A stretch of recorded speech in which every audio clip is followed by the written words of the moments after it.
वालेकुम अस्सलाम रहमतुल्लाह। मेरा नाम सौराब अहमद है। हुजूर में 2 सवाल हैं। आपका कद ऊंचा है, दोनों को ऊंचा होने दें पहले।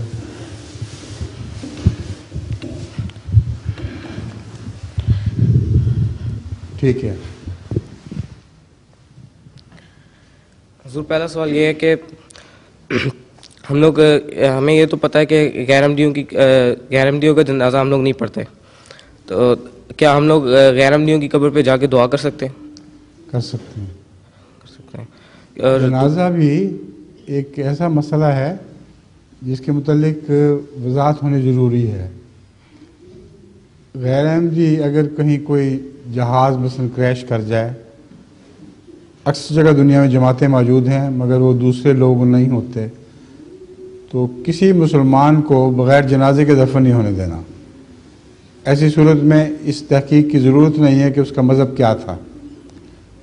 हज़रत खलीफुल मसीह सालिस ने एक दफ़ा डेनमार्क में यही फतवा दिया था और इसके वजह से नमाज जनाजा अहमदियों ने पढ़ी थी।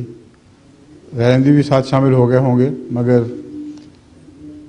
मालूम नहीं था कि वो कौन है, किस फ़िरके से ताल्लुक़ रखता है।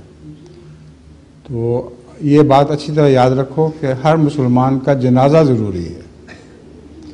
और जहाँ तक दुआ का ताल्लुक़ है, ये तो बेशक दुआ करें, कब्र पर खड़े होकर, कत्ल मना नहीं है।